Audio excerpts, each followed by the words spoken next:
Thank you, Mr. Lucero, for coming to the stage. And just to go over the procedure, you'll be allowed 45 seconds for opening statement, 90 seconds to respond to the questions, and also 45 seconds for your closing statement.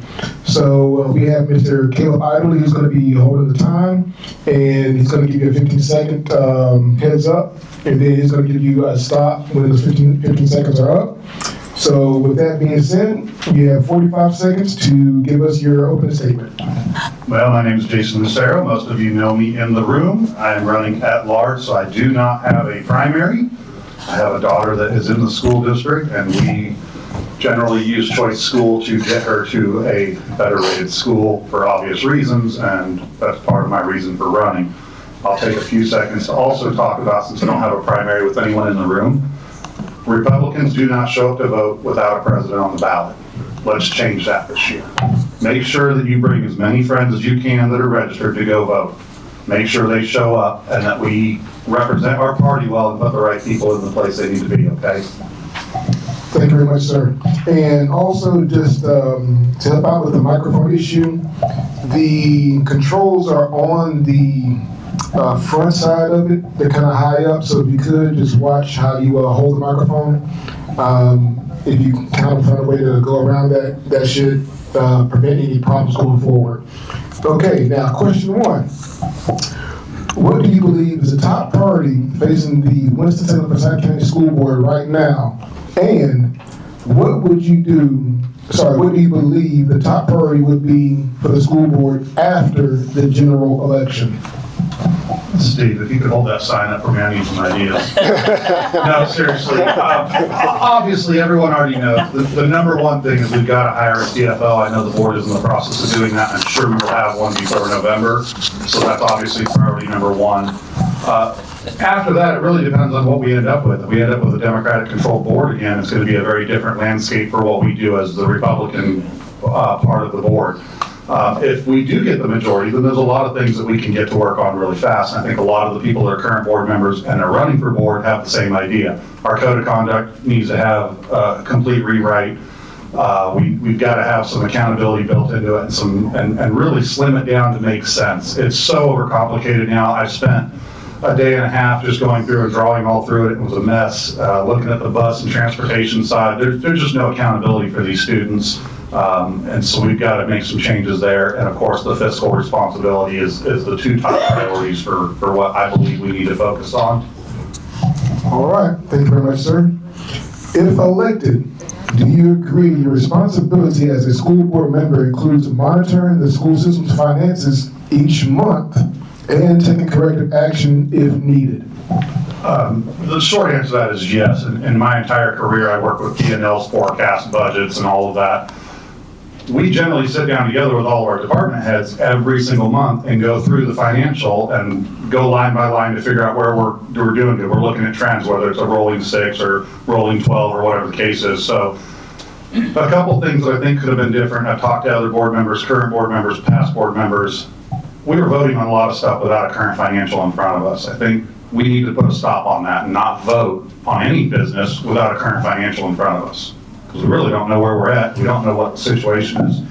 I also know we have a finance committee that maybe if they're strong enough between them and now this outside group that we're going to use, work together and then present that to the board and say, hey, here's where we're at. But we've got to have the right people that we trust doing that. We've got to have a strong CFO that can deliver that. So if we have those things in place, then we'll have that success. All right, thank you, sir. Question 3. What actions should the school board take to rebuild trust with parents, taxpayers, and staff? Well, we've got to communicate better, number one. Susan Miller talked about it earlier, and there's been a lot of cases where I've called board members and said, hey, what's going on over at so-and-so? And they're like, what? We didn't even know yet. Our own board members don't even know what's going on half the time. There's this shroud of secrecy that goes on within our school district that we've got to put a stop to. We've got to be quicker about the communication and just being transparently honest about it, right? Number one. Whether we use one tool for all the schools to use for communication, I think it's probably is one way to do that. I think having the SROs involved that were taken away from us need to be utilized in the proper way. I think that the basic thing is communication, but things like when we do a survey and everyone says, yes, we want a later start on the calendar, and then we say, no, just kidding, we're not gonna do it. We just did that for the hell of it, just mess with y'all. And then we don't know what we're doing, so we go back and vote on it again and all this weird crap. It doesn't make any sense. So we gotta stand fast in our decisions and make good decisions. Yes, sir. Thank you. Question 4. The enrollment is increasing in the schools, and with a projection saying in 2026 going to 2033, student enrollment will be going from 51,000 to 45,000 in 2033. How would you make the school system be more desirable for parents and children to enroll in? Just for the school year 2025-2026, 3 new private schools started in Forsyth County. 3 of them. Counts for about 1,500 kids. The reason those are created and why they're popping up everywhere is because parents don't feel like their students are getting what they need in our schools. Safety is a big part of it. They're not safe there. They don't feel safe. These incidents that are happening where these other kids are telling on the other kids that the other kid has a gun, they're bringing them because they don't feel safe and they're going to protect themselves. It's what we do as humans. We're going to do what we're going to do to survive and protect ourselves. The other thing is we're not focused on education. 50% passing rate, you get to move on. That doesn't make any sense. Ms. Miller's done a great job with the reading program and the literacy. I think that's wonderful. We've got to capitalize on that. We've got to focus on education. We got to stop teaching our students to pass tests. We got to eliminate the DEI initiatives. We have got to let the teachers do what they do. We have some of the most incredible teachers in our school district, and we're not letting them do what they're here to do. The admins need to come remove the problems out of the classroom and address that. Thank you, sir. Yeah. Question 7. The mission statement for the school system is, we will engage students in high quality, relevant learning experiences so they will graduate with interpersonal, academic, and workforce skills to compete locally and globally so they can contribute to society. In our school system, is that being fulfilled? What do you think the school system is doing right, and what are we doing wrong, and how would you correct what is going wrong? I think what we do well is that we talk a good game. I don't think we act on it as well as we can. A lot of us keep saying, and you've heard it a lot today, when we grew up, we had wood shop, we had auto shop, we had all these things. We also had a lot more money then. We didn't have immigration problems that didn't contribute to the financial coffers, if you will, to be able to fund all that. So without getting funding in our schools, and if I remember right, we're 50th of 50, other states, we're like 49th or 50th in funding, which is sad. So we got to definitely get some more funding in, but we need people that are fiscally responsible to handle that money first. But I heard it earlier as well, and all of us know, not everyone's destined for college. Some people are better with their hands, and we need to focus on the vocationals. And there was a good point brought up about our military vessels being made overseas. That makes 0 sense to me that we're not doing that. It used to be right up here in Newport News is where all the great things were built, and we need to get back to that. And we need to attract all these companies here. We need to attract vocational workers and welders. And part of my career that I work close with Alan Dabb out at Forsyth Technical Community College, also with Guilford. We go out there and we engage with all these students, and we make sure that we're a part of their life and developing them. And it's selfish because I need them in my field. I need those technicians to be able to come work on our equipment and do those things. But it's going to take business leaders and people to support that and be involved with that to keep developing those programs. So we definitely need to keep developing that and progressing. Thank you, sir. Question number 8. The Winston-Salem Forsyth County School Board unanimously approved a plan to deal with student mental health. Prior to the plan's approval date, from 3/4 of the 2024-2025 school year were presented to the board by the department that oversees this plan.